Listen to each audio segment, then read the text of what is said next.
Hello again everyone and welcome back to Dragon Age 2. We are back here in the approach to the Wounded Coast, and we just managed to rescue a bunch of apostate mages from that cavern. Didn't quite end the way that I was wanting it to, but hey, it's the way it goes, isn't it? Unfortunately, there are some rather overly aggressive Templars around, and I don't think allowing them to kill mages is quite fair. Oh, you can disable the HUD. I tried to press C for my character record and the HUD disappeared because I pressed V. I didn't actually know you could do that. That's quite cool. Okay. So Aveline's still very much leaning towards being a friend, despite that little hiccup there. She wasn't particularly happy with my decision, but you know, it's fair enough, I think. Right, so off to Hightown at night, because we need to go and help Anders' friend. Because we need a map of the deep roads quite urgently, otherwise we are not going on any expedition, because knowing our luck, we will get lost, and that will be the end of the game. And I'd rather avoid that, if possible.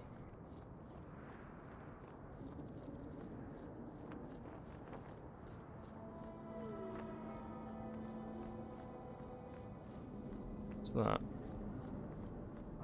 Is there normally guys around here? Oh, it's Fenris's mansion. Ah, right, okay. Gotcha.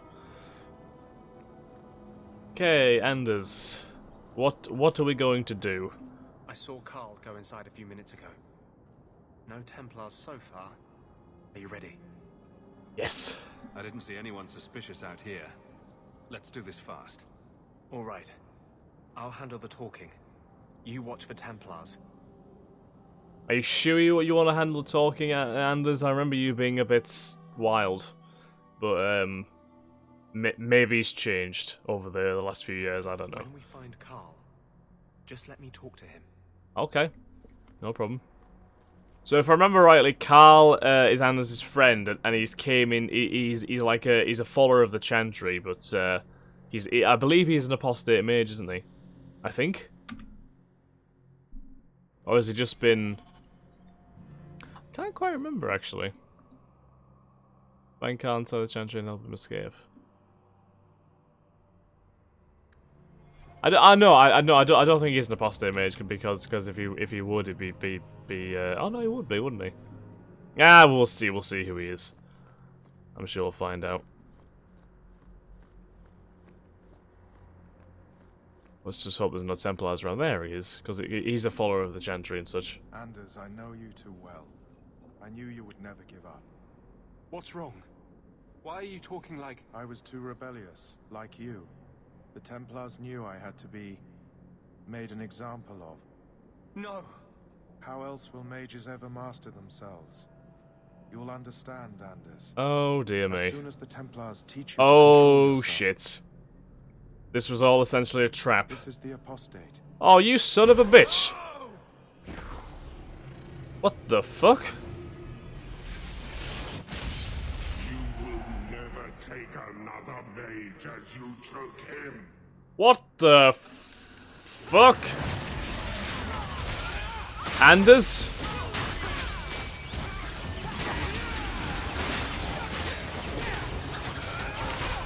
Anders, what the hell is this?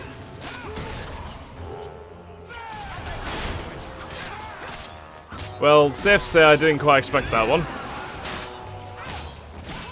But there you are.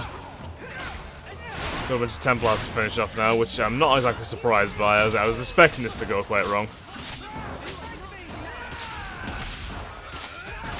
There's gotta be no Templars left with the way we're going. We're killing them left, right, and centre.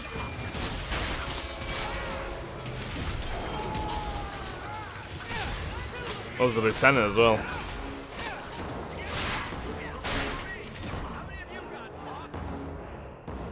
We done? Or is there more of them? Oh no! Like an assassin style Templar all of a sudden. There we go. Anders, what did you do? It's like... Yeah. Of the fade into this world. That was quite concerning. I had already forgotten what that feels like. But you're tranquil, I thought yeah. the Tranquil were cut off from the Fade forever. When you're tranquil, you never think on your life before. But it's like the Fade itself is inside Anders, burning like a sun. Please, kill me before I forget again. I don't know how you brought it back, but it's fading. Carl, no. Is there no other way? Maybe we can find a cure. Can you cure a beheading? The dreams of tranquil mages are severed. There is nothing left of them to fix. I would rather die a mage than live as a Templar puppet.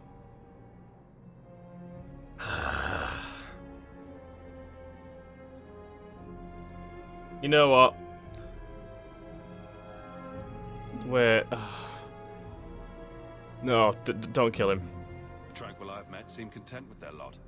Maybe it's not that bad. You have no idea. Your emotions, your dreams, everything stripped away on someone's whim. If I were made tranquil, I would wish for a friend compassionate enough to kill me. Carl, I'm sorry.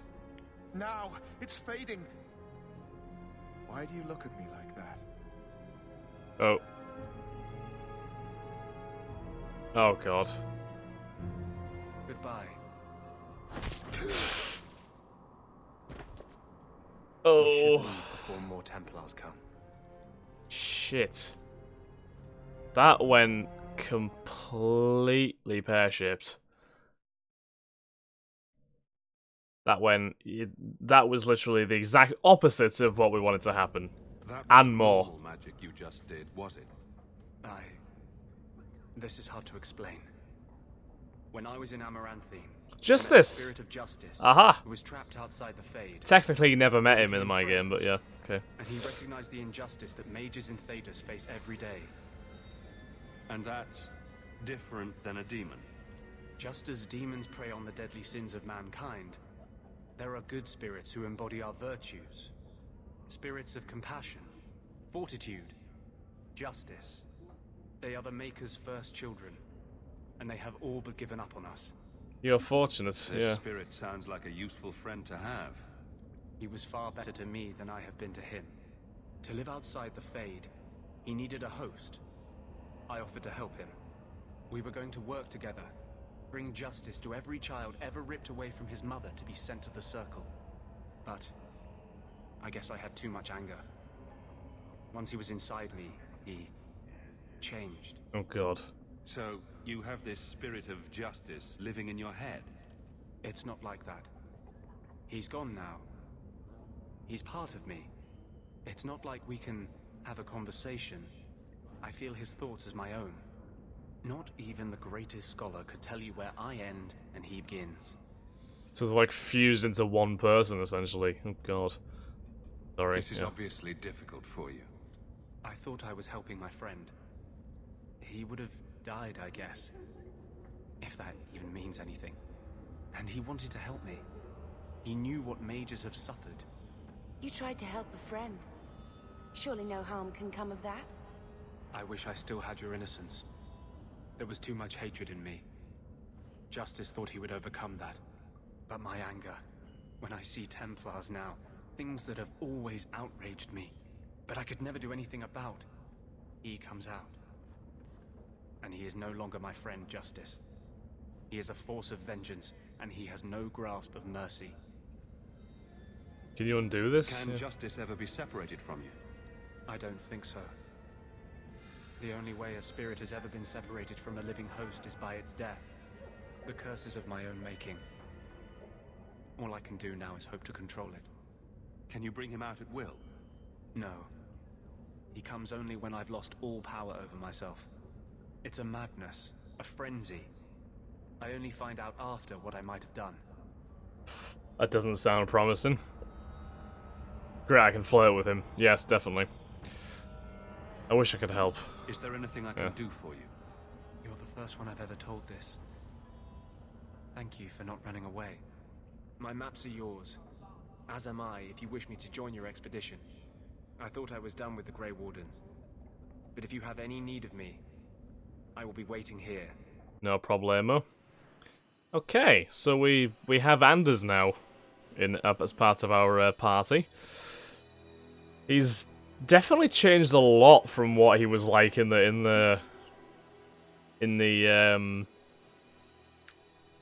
Awakening, or well, from what my limited experience of him in Awakening was. He had like a lot of quips and one-liners, and was quite like, you know, sassy, I think, in Awakening, but he seems to have sombered and gotten quite like dark in a way. It's interesting. We'll leave our party as it is at the moment.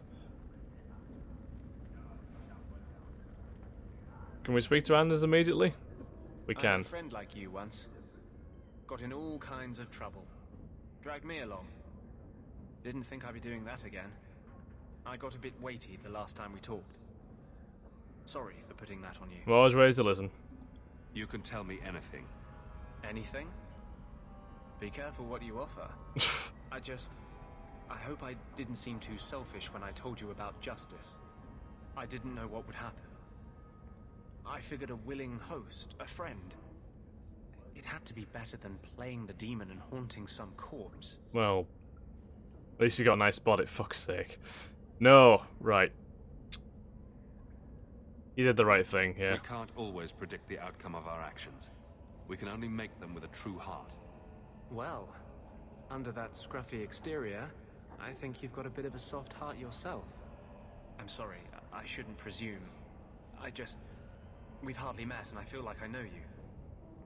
Am I making you uncomfortable?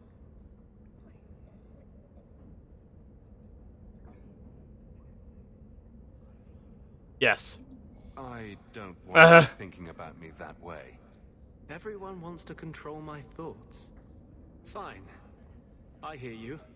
Strictly professional. I feel bad now. Oh, Anders, no, don't. Oh, come on. Anders. No needing that.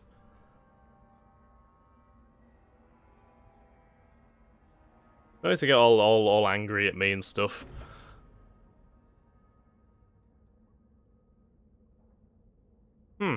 Okay then. We'll give him that. That's very good. Yeah, we'll give him those two abilities. What else can we give him? Elemental weapons. That's good. We'll make sure he can heal if we ever use him. Oh, excuse me. Yeah, give him those. Buff his elemental skills as well. There we go. Okay. I think I might actually take Anders with me on the Deep Roads expedition. Just solely because he knows them, if you know what I mean. Right, History of Kirkwall Chapter 4. The Threnhold family assumed its foreboding control of the city at the very onset of the Dragon Age, less than a week after Marek Therion retook the Throne from Orlais. Since this was followed by a civil war in Antiva, the much-maligned Three Queens era, and a coup in the Tevinter Emporium, many thought the Dragon Age would bring devastating change. Perhaps this was a hasty estimate, but it was true for Kirkwall. Viscount Chivalry Threnhold was a vicious thug who took power through a campaign of intimidation, and his son Perrin, who succeeded him in 914 Dragon, was even worse. Taxes were crippling, and Perrin Threnhold used the ancient chains extending from the Twins, standing at Kirkwall's harbour, unused since the New Exalted Marches, to block sea traffic and charge exorbitant fees from Orlesian ships. The Empire threatened invasion following the closure of the Waken Sea Passage, and for the first time the Chantry used the Templars to pressure the Viscounts. Until that point, the Templars had done nothing to counter the Threnholds, even though as the largest armed force in Kirkwall they could have. Knight Commander Gillian's only written comment was in a letter to Divine Beatrix III. It is not our place to interfere in political affairs. We are here to safeguard the city against magic, not against itself. The Divine, as a friend to the Emperor, clearly had other ideas. In response, Viscount Perrin hired a mercenary army, forcing a showdown with the Templars.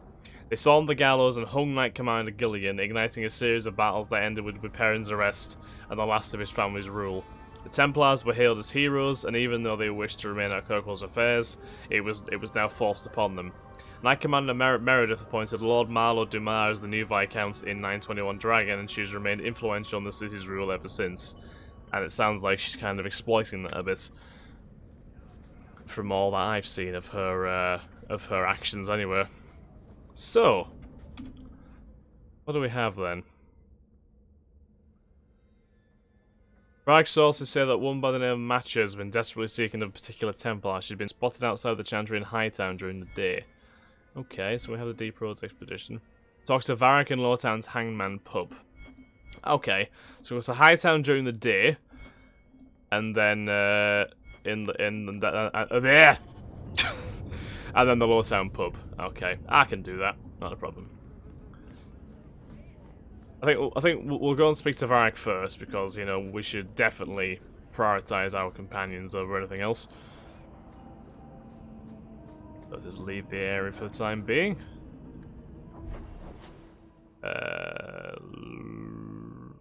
Bleh.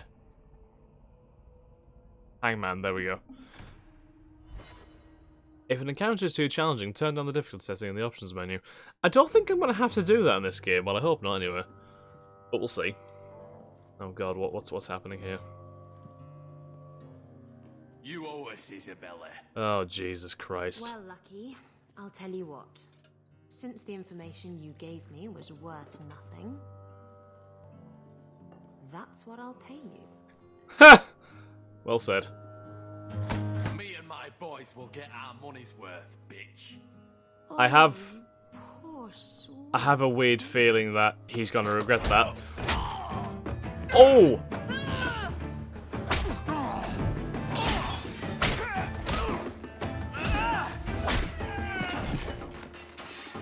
Oh, whoa!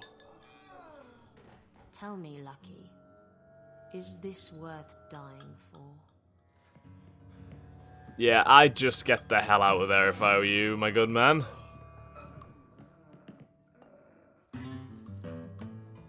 Well, that's a hell of an introduction to this person. Isabella, is it? Christ almighty, that was intense. Okay, well, Varric, yes. As you were.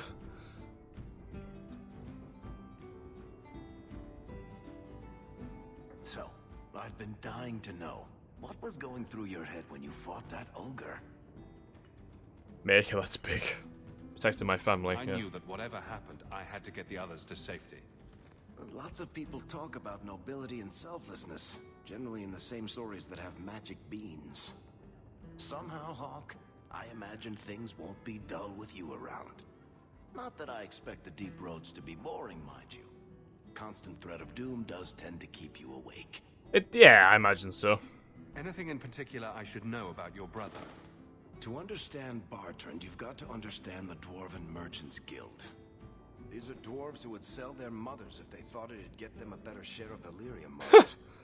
Anyone who deals with them has to sleep with a knife under their pillow. In my family, that's Bartrand.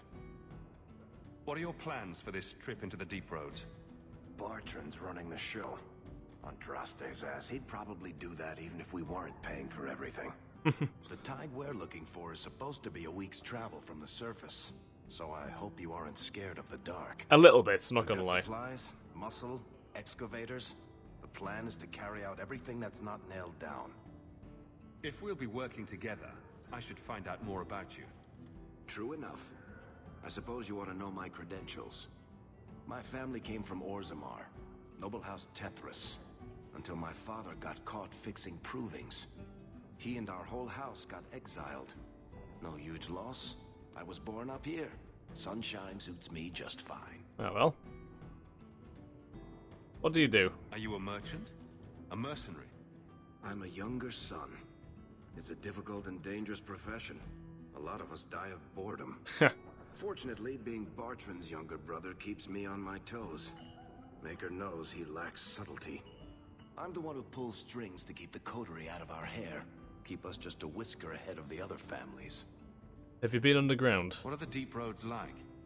Well, I could tell you the standard tales. Legions of darkspawn, ravenous beasts, cave-ins. I've spent my whole life in Kirkwall. Dangerous enough most days, but it doesn't compare to the deep roads. So, this will be, let's just call it an adventure, I guess. Great. Now we're adventurers. Fantastic. Does just sound like we're going on a holiday, basically, with some of the language that was used.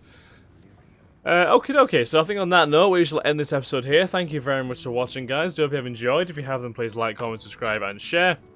And I'll catch you in the next episode of Dragon Age 2. Thanks again, guys. Have a nice day. Bye-bye.